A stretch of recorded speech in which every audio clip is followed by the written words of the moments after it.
We're live now. live. Hello, my name is Hi. Lana and this is the fourth in a short series of podcasts we've been releasing. In the weeks leading up to GDC, we are meeting and conducting brief interviews with the speakers involved in the animation and micro talks at this year's Animation Bootcamp. I am honored to be here today with Jake Clark. Hi, Jake. Hi, how's it going? I'm Going also very honored. well. Oh, that's good. I'm so happy. I'm honored that you're honored. I was just saying this to you like a second ago, and I'm gonna let you introduce yourself, but I am gonna give you like a bit of a tire pump here. And I was you're the first person I reached out to for the micro talks, and Really? I was so, I was so excited when you replied and said yes to being a part of this because you're doing wonderful things. I'll let you introduce yourself. What are you doing right now? Okay, so yeah, I'm Jake Clark. I'm currently an animator on Cuphead, the new indie game that's going to come out this year for sure. Sweeping the nation. Maybe. Yeah, I've been working on that for about a year and a half now. It's been amazing. Animating on paper has always been my dream. And before that, I went to school at Capilano University in Vancouver, which I owe a lot of my success to. They train you classically in paper, and that without that I wouldn't have been prepared at all to do this. So I owe Capilano University and the head of the program, Don Pero, a lot just for making that happen. Wonderful. Yeah. Man, so exciting. Oh, yeah. You're like one of our, everybody's, like we have lots of different people. Like we have a journalist or editor and technical animators, and then leads and people who are new to the industry. But you're the only person who's you're such a wonderful. And I'll ask you about this a bit later. A wonderfully unique point of view that I think nobody else can really share a lot of. So do you want to do you have a tagline or a quick overview for your talk that you'll be delivering? Sure. So my talk is titled "Do Your Thing." And sort of what caused it was, or what inspired me to do it is just a lot of people in the process of becoming animators, going to school and everything. Certainly what happened to me was you go to school and you're sort of set on a path that's usually you're usually going toward a job at Disney or a job at DreamWorks or sort of a big studio. Yeah, and so I've seen what a lot of people, you're urged to draw in other people's styles, and you're kind of building yourself up to be a part of a company or a studio that already exists. Like you're taught to put everything you've got into developing the certain skill sets to serve this purpose in sort of the machine of a studio. What happens to a lot of people like myself is you lose a lot of what you got into it to do. Like what did you get into it to do? Like, did you have like a particular aha moment that sort of struck you that made you want to pursue animation? Kinda, yeah. Well, I was about 13 or 14, and my brother, who was a few years older than me, he had, for his IT class, he made a little cartoon. It was just a silly little cartoon with a blob guy talking to Michael Jackson and some other weird stuff. Who else would a blob talk to? Who knows? But so then I asked him about it. I was like, how did you do this? And he said that on the computers, there's a program that you can use to make cartoons. And I was just, what? We can make cartoons? We can do that? Because before that, I just thought, it's magic. I had never really thought about how it was done or anything like that. And then I learned that anybody can actually make cartoons. And then that was it. So I got the software onto my computer at home. What was the software? Were you working in 3D or have you always been 2D? And pretty much always 2D. It was called ProMotion. It's a little crude looking back at it now. this is before I knew about Flash. It was just the software that they had on the computers at my school. So I got it at home and spent countless hours making dumb little stickman cartoons with ninjas and dudes riding motorcycles away from explosions and were you like a that. contributor to E-Bombs World back in the day kind of thing? I heard that E-Bombs World actually sort of just stole a lot of stuff. Oh, wow. That's what I've heard. Maybe that's a rumor. I'm totally uneducated in the ways of you know, the early Flash videos of the World Wide Web. Yeah, I heard they used to just kind of take people's content and put their own watermark on it, and yeah. But I did like I was making stuff on my own, and then I found out about. Have you heard of the screensavers? The screensavers? It was an old TV show on a channel called G4 Tech TV. It was just mostly about tech and games and all that kind of stuff. But they interviewed Tom Fulp, the head of Newgrounds.com. And then once I found out about that, I got into that, and I was sort of a contributor on Newgrounds. Oh, wonderful. Yeah, and that's where most of my development happened, really, just in that community. Yeah, not E-Bombs World. Not E-Bombs World, but no. Newgrounds. Both of them. I remember, like, when I was in junior high, I would go, and E-Bombs World and Newgrounds were like the two websites that I would, and homestarrunner.com were like the websites that I classically like checked for sweet new animated vids to scope out. Yeah, that's basically all we had at the time. But. Yeah, cool. Well, that's wonderful. So we've been doing this with everybody so far. I've constructed a sort of a weird questionnaire that is not so much about the micro talk or what you're going to be speaking about, but more of like a get to know Jake kind of thing. So do you mind if I ask you a couple of questions? Sure.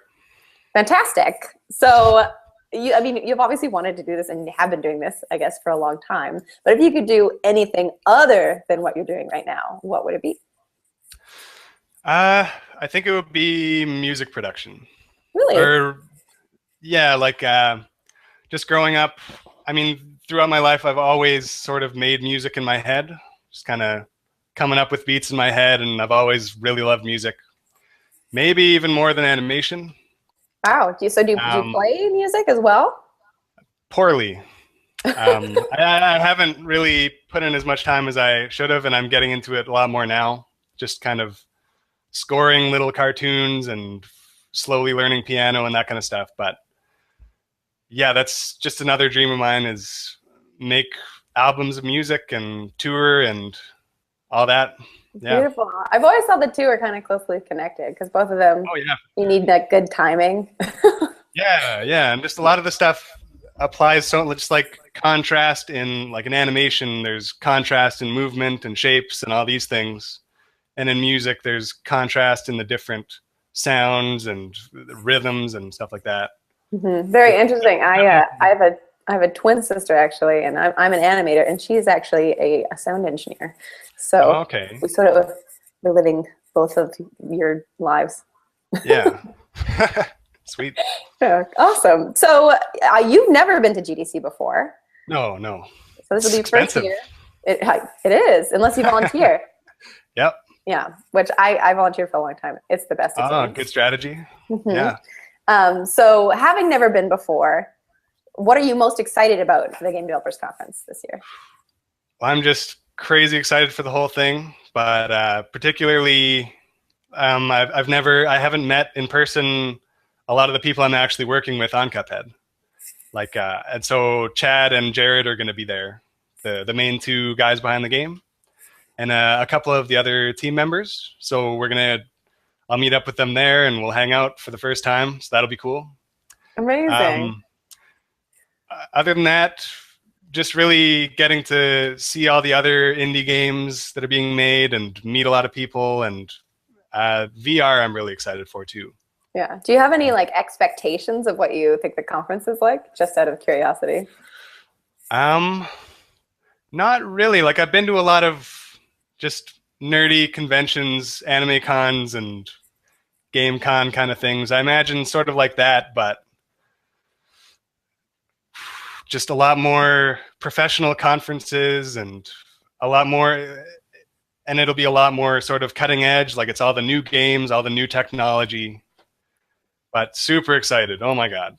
Wonderful, man. I cannot wait. I was just like online booking flights the other day, and every year, like my heart rate rises a little bit sort of every day up until the conference. It's going to be amazing. You mentioned you have quite a unique working situation. You mentioned you've never met some of the people you've worked with before. What particular challenges do you think you face on a regular basis that people might be surprised about, or just are challenges you face on a regular basis? And maybe you can explain sort of your working situation as well for people who might not be aware. Sure. So I freelance on it. I freelance on Cuphead out of Vancouver. Well, this is my studio here. That's my animation desk right there.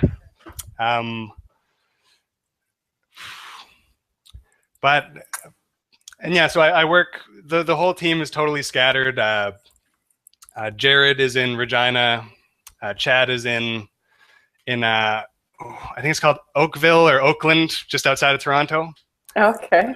And then the rest of the people are scattered throughout Canada or the US. And we all just talk on Skype and through Basecamp, which is the program we use to kind of manage everything. But particular challenges, it's been pretty smooth. Like we can communicate well online and everything. It'd be nice if we could, like, I do dream of one day MDHR to be an actual physical studio where we can all sit around a table and talk about ideas. Because right now it's very small sort of idea sessions and back and forth, but it'd be nice if we had a physical space. More like ad lib, like chances for ad lib collaboration. Like the whole writer's room thing, like just sit in a room and spitball ideas and build off of each other's ideas. I feel like there's a lot of fun to be had in that, and it leads to better ideas. Mm-hmm. But not many huge challenges particularly. I guess the biggest one would be that I am working in paper, because like if you're doing it in 3D or digitally and you do something wrong, like it's easy to fix digitally, but in paper there is the risk. It doesn't happen often, but there is the risk that you would have to actually redraw the whole thing. And are you doing all the color, like the coloring as well? Or are you just like all the baselines and stuff? Like me personally, like my sort of position? Yeah, like what is your particular like role? It started out as just animator, where I would just get a really clear direction on start with this pose of the guy like this, and then get into that pose of the punch or whatever. That was just right at the beginning, and then it sort of evolved and evolved from there. And now it's sort of a little bit of everything in regards to the animation and visuals. So now it's concept artist / designer / animator. Yeah, and the animators do their own in-betweens too. So the whole deal. It's really nice having that much ownership over your work. Yeah, wonderful. Yeah. I feel like I'm like gonna get so derailed just because Cuphead is. I'm so excited about the game, and I want to like be good, be fair about what we're talking about here. So I'll have to pick your brain more about that at GDC. Yeah. But I'm gonna just move right along. Sure. Because these podcasts, ironically enough, are much longer than the actual talks themselves. Yeah. I sent you these questions in advance to make sure you'd sort of be prepared about what I was attacking you with. And when I sent this to you, you said you didn't know at first, but I'm going to ask you anyways.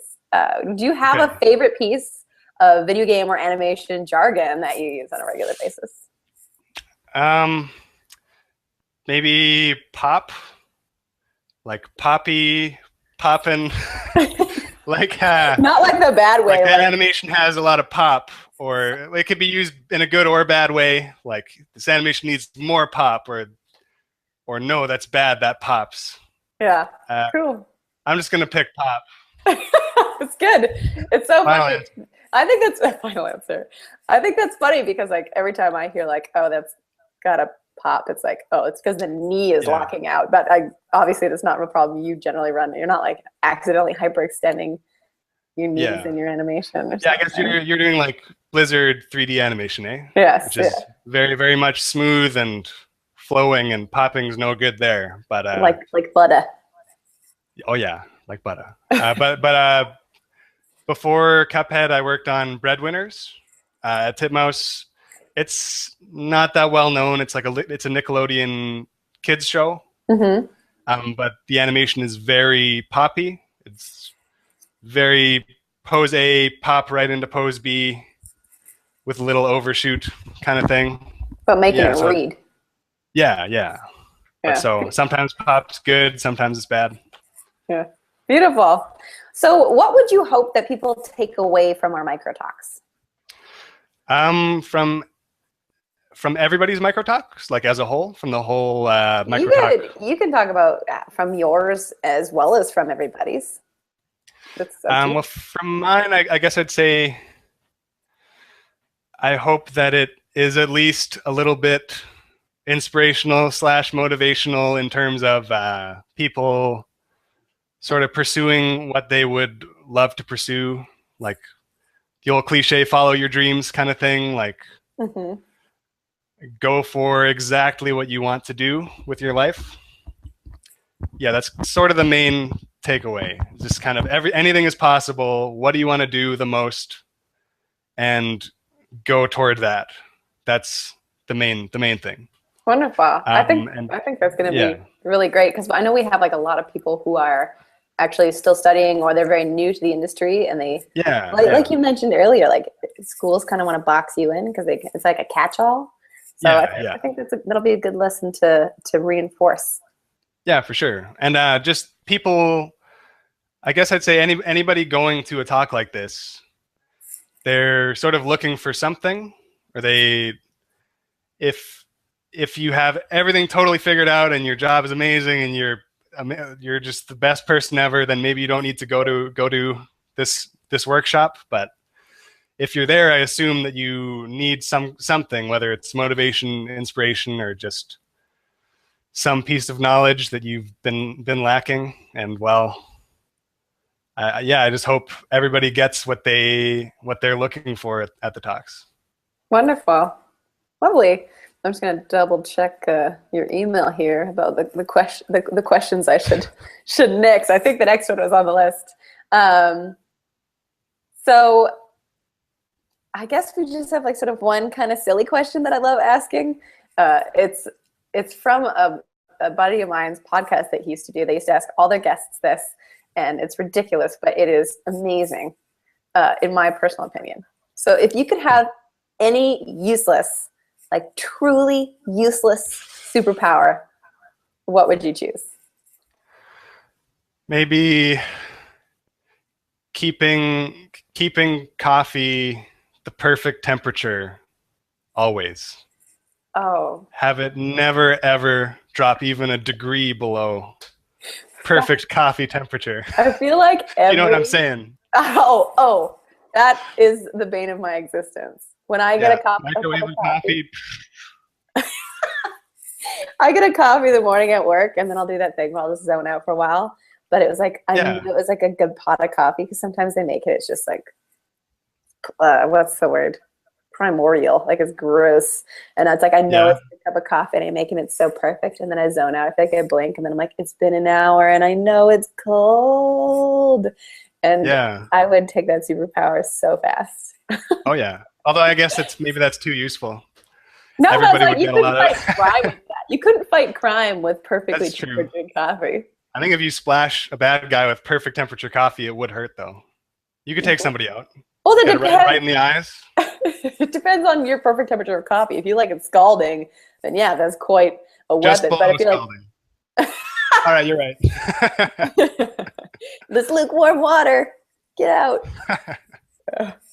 Wonderful. So, just to sort of wrap up here, do you have any final thoughts that you'd like people to mull over in the weeks leading up to GDC?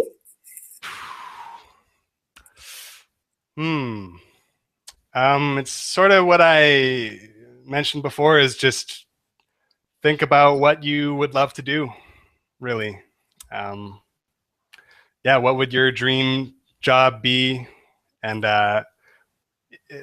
sort of the classic, if you had infinite money, if everything was totally taken care of, what would you do with your time? What would you want to do? Yeah, not what would make you the most money or what would be the most secure, or yeah. Wonderful.